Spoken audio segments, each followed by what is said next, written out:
We often call it laziness, a simple lack of willpower or a moral failure that leaves us feeling heavy with guilt and shame every single day.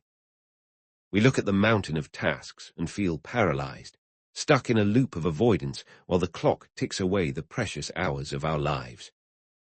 But I want you to take a deep breath right now and listen closely. You are not lazy, and your character is not fundamentally flawed or broken. The procrastination you are experiencing is actually a cry for help from your nervous system. A silent signal that something deep inside needs your attention. It is a desperate attempt by your brain to protect you from something it perceives as much more dangerous than a simple deadline or a missed meeting. You feel lost in the fog of your own mind, unable to find the motivation to move forward, stuck in a place where time seems to vanish. Every time you pick up your phone to escape, you are actually trying to regulate an overwhelming surge of anxiety that your body cannot handle alone. The silence of the room feels heavy, filled with the ghosts of all the things you think you should be doing, but simply cannot start doing. This isn't about time management. It's about the invisible war happening inside your body as you try to navigate the demands of a high-pressure world. You are not alone in this struggle, and understanding the science behind your behavior is the first step toward finding a way out of the darkness. Let us explore why your brain chooses to shut down and how we can gently guide it back to a state of safety and productive flow. The amygdala, the alarm center of your brain, cannot distinguish between a prehistoric predator and a complex report that triggers your deep fear of failure. When you face a task that feels emotionally threatening, your brain sends out a high-voltage signal of danger, bypassing your logical mind and hitting the panic button. This triggers the freeze response, much like a deer caught in headlights, where your body physically locks up to avoid being noticed by a perceived threat. In this state, your prefrontal cortex, the part responsible for planning and execution, effectively goes offline, making it biologically impossible for you to focus or work. Minutes turn into hours of mindless scrolling, not because you are enjoying it, but because your brain is desperately trying to distract itself from the fear. Your body is flooded with stress hormones, creating a physical sensation of discomfort that you instinctively want to escape by doing anything else but the task. To your nervous system, not doing feels like the only safe option, a way to hide from the judgment and pain that the task represents. These waves of emotion are too big to process in the moment, so your system shuts down the gates to prevent you from being completely overwhelmed. Your heart rate increases, your breathing becomes shallow, and your entire being enters a survival mode that was designed for life-or-death situations in the wild. This is an ancient biological mechanism at work, one that prioritizes immediate safety over long-term goals, even if those goals are vital to your success. You want to move, you want to open the gate, but your body refuses to hand over the keys because it fears what lies on the other side. The disconnect between your desire to achieve and your inability to act creates a profound sense of inner conflict that drains your energy even further. Every time you judge yourself for this paralysis, you only add more weight to the stone, making it even harder for your system to feel safe. Understanding that this is a biological response, rather than a character flaw, is the first step toward thawing the ice of your procrastination. And moving. When we stop fighting the freeze and start understanding its purpose, we can begin to negotiate with our brain and find a safer path forward. Why does work feel like a threat to our very existence? Often, the roots lie in our childhood, where we learned that our value is conditional. Many of us grew up in environments where a single mistake was met with harsh criticism, teaching us that perfection was the only way to be loved. We began to associate achievement with safety. and failure with the terrifying prospect of being rejected or abandoned by those we look up to the most. When your self-worth is tied to your performance, every task becomes a high-stakes gamble where your entire identity is on the line with every single move. We procrastinate because if we don't finish, we haven't officially failed yet. It is a way to keep the mask of potential intact a bit longer. Every new project opens the doors to these old ghosts, bringing back the stinging shame of past mistakes that we have never fully processed or healed. The child within you is still trying to please a ghost from the past, still terrified that doing good work will never actually be good enough. We have traded our internal peace for external validation.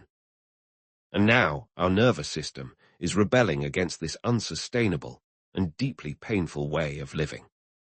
Procrastination is a shield against the verdict of not enough. As long as we don't try our best, we can tell ourselves we didn't really fail. The fear of being seen as mediocre is so intense that we choose the certain pain of procrastination over the uncertain pain of being judged by others. We carry these moments with us, and they whisper that it's safer to keep our work hidden than to risk it being torn apart once again. Every step toward productivity feels like walking through thorns, a reminder of the times we were hurt for simply trying to be ourselves and grow. To move forward, we must go back and tell that child that they were always enough, regardless of what they produced or how well they performed. We are not just avoiding work. We are avoiding the confirmation of our deepest fears about ourselves that were planted long ago in our vulnerable hearts. By recognizing these ghosts, we can begin to dismantle the cage of expectations and start working for ourselves instead of for the approval of others. We often mistake compliance for peace. We think that by doing what is expected, we are fine, but inside, a quiet rebellion is brewing every day. When you force yourself to be perfect just to be loved, your true self feels suffocated, and procrastination becomes its only way to say no to you.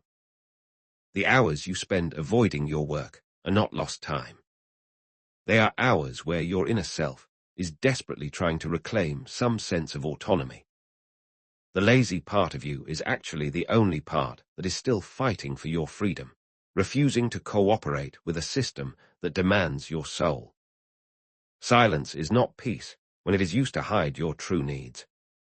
Procrastination is a loud scream hidden inside a very quiet and still body.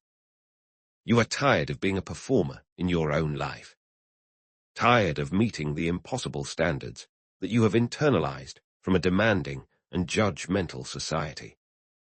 The stillness of procrastination is a form of passive resistance, a way for your spirit to pause and wait for a moment that feels truly authentic.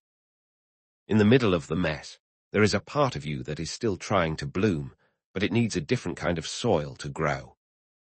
We have been taught that our value is in our output, so when we stop producing, we feel like we are disappearing into nothingness and irrelevance. Your soul is trying to tell you that time is not a resource to be mined, but a space to be lived in with honesty and grace. You are trying to untangle your worth from your work, a task that is far more important and difficult than any deadline you are currently facing now.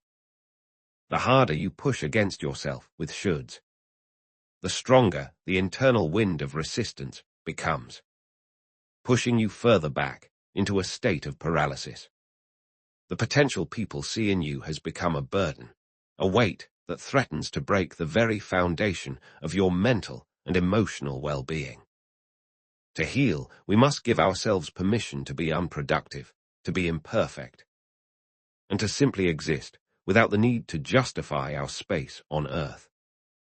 This is where real peace begins, not in the completion of tasks, but in the acceptance of our own humanity and our right to be still.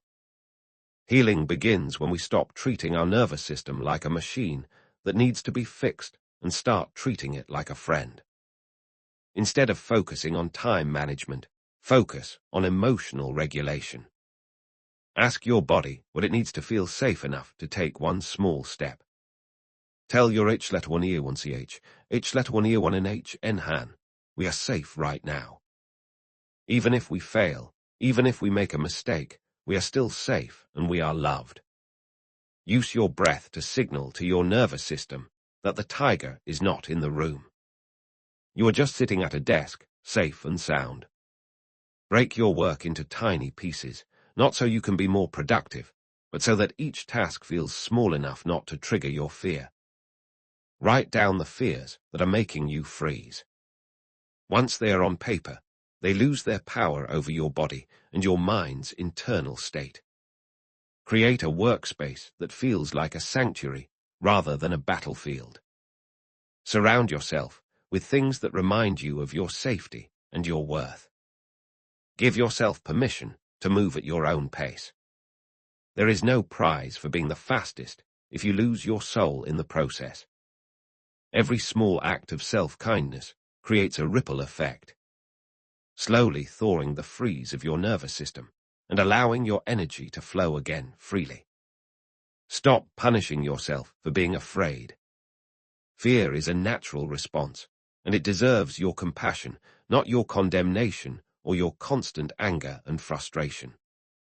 Nurture your system like you would nurture a delicate plant. It needs time, light, and a lack of pressure to truly thrive and grow strong. You are a part of something much larger than your to-do list. Your existence is a miracle that doesn't need to be earned through constant labor. In this space of safety, you will find that you don't need to fight yourself anymore. Action will come naturally, like breathing, when you are ready. You don't need to race against the rest of the world. You only need to walk at a pace that allows you to remain with yourself. The world will wait for you. Take the time you need to settle your heart and mind before you step back into the flow of life. Procrastination is not your enemy. It was a tired protector that did its best to keep you safe from the pain of your own high expectations. Thank it for its service, and then gently invite it to rest. You can handle the world now, one small, kind, and mindful step at a time. Thank you for being here, for choosing to understand yourself deeply, and for creating this safe space within your own mind and heart today. Believe in your own goodness.